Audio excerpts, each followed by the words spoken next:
Hello students, welcome your YouTube channel. तो आज हम स्टार्ट कर रहे हैं exercise 7.1 coordinate geometry class 10 NCERT book से क्वेश्चन नंबर 7 को। तो देख लेते हैं क्वेश्चन नंबर 7 क्या कह रहा है। मैंने यहाँ पर क्वेश्चन आपको इंग्लिश हिंदी दोनों में नोट किया हुआ है, जिसमें आप कंफर्टेबल हो आप उसमें यूज कर सकते हैं। तो देखिए क्वेश्चन क्या है, find the point on the X axis. तो सबसे पहले आप समझिए हमें एक्स एक्सिस पर पॉइंट फाइंड आउट करना है। क्या करना है, in which is the equivalent from the, आपको दो कोऑर्डिनेट दिए हैं 2n-5 एंड -2n9। ठीक है, हिंदी में ये क्वेश्चन कुछ इस प्रकार से है, एक्स अक्ष पर वह बिंदु ज्ञात कीजिए जो कि 2, -5 और -2 और 9 से समदूरस्थ हो, यानी इक्वल डिस्टेंस पर हो। तो पहले मैं आपको डायग्राम बना देता हूं, आप जरा समझिए किस टाइप से होगा ये माना कि ये एक लाइन है, यहां पर आपके दो पॉइंट है, माना एक ए मान लिया और सेकंड क्या मान लिया हमने बी। अब यहां पर इन दोनों पॉइंटों के कोऑर्डिनेट्स में नोट कर लेता हूं 2n-5 और सेकंड क्या है आपका -2n9। अब यहां से x एक्सिस पर आप समझिए, यानी ये दोनों ही क्या है, ये x एक्सिस पर होने चाहिए। x एक्सिस पर कोई ऐसा पॉइंट हमें फाइंड आउट करना है जहां से क्या हो, ये दोनों समान दूरी पर हो। यानी अगर मैं एग्जांपल में आपको बताऊं, अगर हम इसे बीच में मान के चलते हैं तो यहां से क्या हुआ, ये भी बराबर दूरी पर हो और ये भी कुछ बराबर दूरी पर हो। ठीक है ना, तो हम इसे कुछ इस टाइप से समझेंगे। ठीक है, समान दूरी पर होने चाहिए, हाँ, बट ये एक्स एक्सिस पर ही होना चाहिए। तो जब एक्स एक्सिस पर होंगे तो आपको पता मूल बिंदु के निर्देशांक क्या होता है, 0 0। अगर हम यहां पर एक्स एक्सिस पर फाइंड आउट करना चाहते हैं, ठीक है ना, तो हम इसे क्या नोट कर सकते हैं, तो वो y पर क्या हो जाएगा, अगर x एक्सिस पर हम फाइंड आउट करने चाहते हैं तो ध्यान दीजिए y की वैल्यू क्या हो जाएगी, 0 हो जाएगी। ठीक है ना, मैं पहले से इस टाइप से आपको बता दूं। तो ये क्या वैल्यू क्या हो जाएंगी आपकी, x और 0, क्योंकि y की वैल्यू क्या हो जाएगी, 0 हो जाएगी। ठीक है, तो अब देखिए अब क्या करेंगे हम इसमें, तो अब हमें क्या करना है, दो बिंदुओं के बीच की दूरी का फॉर्मूला लगा देंगे, डिस्टेंस। अब मैं इसे मान लेता हूं ये d है, ये a था, ये d है और ये क्या है, b है। तो हमें दूरी फाइंड आउट करनी है a और d की। तो हम क्या करेंगे, डिस्टेंस फाइंड आउट करते हैं ad का। तो देखिए दो बिंदुओं के बीच की दूरी का फॉर्मूला अप्लाई कर देंगे। तो x2 माइनस क्या है, यहां पर अगर हम वैल्यू को नोट करना चाहें, x1 की वैल्यू क्या मान लेते हैं 2, y1 की वैल्यू क्या है -5। ठीक है, यहां से क्या कर लेते हैं, x2 की वैल्यू x और y2 की वैल्यू क्या है, 0। ठीक है, तो अब इसमें दो बिंदुओं के बीच की दूरी का फॉर्मूला अप्लाई कर देता हूं मैं। तो वो क्या बनेगा आपका x2 माइनस x1, तो क्या हो जाएगा 2 माइनस, सॉरी x2 की वैल्यू क्या है 2, x है, माइनस x1 यानी 2 का होल स्क्वायर, प्लस अब क्या है y2 यानी कि 0 माइनस माइनस के 5 का स्क्वायर। तो यहां से अगर मैं इसे बनाऊं तो क्या हो जाएगा, x माइनस 2 का होल स्क्वायर और प्लस क्या हो जाएगा 5 का स्क्वायर। ठीक है, ये बन गई। तो AD की दूरी क्या होगी, AD इक्वल टू क्या बन गया आपका, ये वैल्यू आई है। अब सेम इसी तरीके से D और B के बीच की दूरी फाइंड आउट करेंगे। तो अब मैं निकालता हूं DB या BD।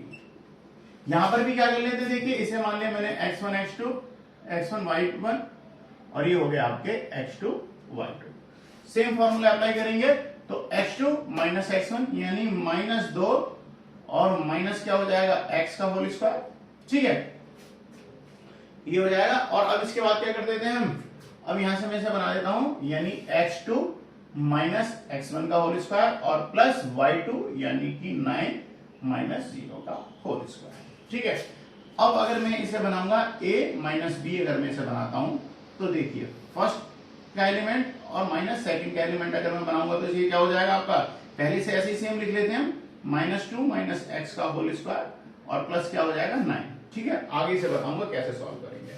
अब क्वेश्चन में कंडीशन दे रखी है, यदि ये दोनों उस मूल बिंदु से समदूरस्थ हों, यानी इक्वल डिस्टेंस पर हों, ये आपकी क्वेश्चन की कंडीशन है। तो हम इसे इक्वल डिस्टेंस पर रखेंगे, तो दोनों को डिस्टेंसों को इक्वली कर देंगे। ठीक है ना, तो अब आप यहां से देखिए तो क्या करेंगे, तो हमें क्या करना पड़ेगा, AD इक्वल टू BD या DB, तो दोनों की वैल्यू बराबर रख देते हैं। तो यहां पर क्या है, ये x माइनस 2 का होल स्क्वायर और प्लस में क्या है आपका 5 का स्क्वायर इक्वल टू सेकंड रख देता हूं मैं, जो कि क्या है आपका -2 और माइनस के x का होल स्क्वायर और प्लस क्या है 9 का होल स्क्वायर।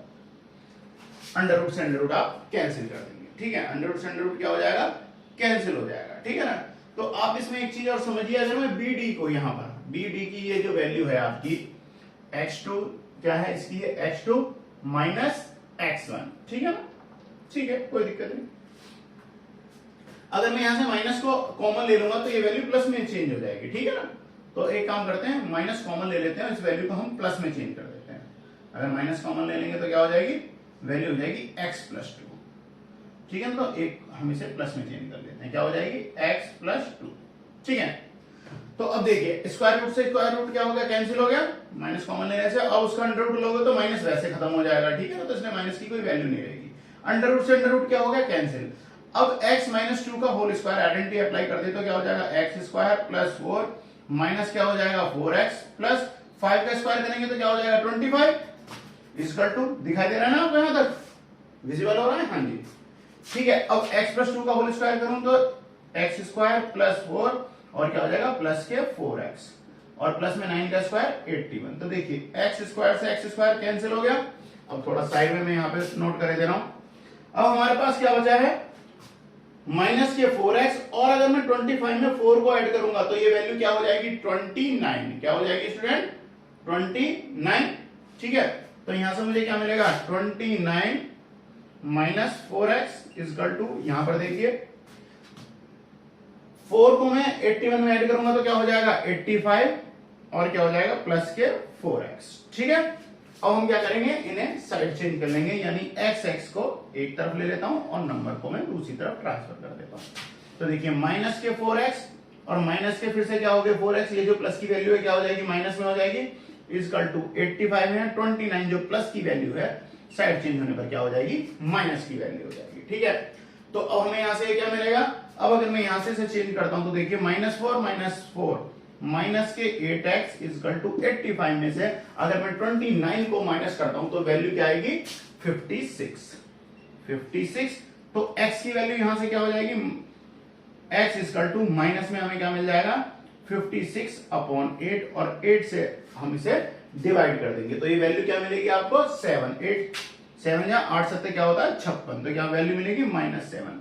तो आपकी x की जो वैल्यू आई है, x की वैल्यू क्या आ गई आपको -7 और y के निर्देशांक आपको क्या थे, वो तो आपको पता ही है 0 मानने थे हमें। तो जो आपका आंसर आएगा वो क्या होगा -7 0, यानी x की वैल्यू क्या है, x अक्ष पर ही हमें निर्देशांक फाइंड आउट करने थे तो वो क्या है -7। इसी के साथ आपका क्वेश्चन नंबर 7 कंप्लीट है।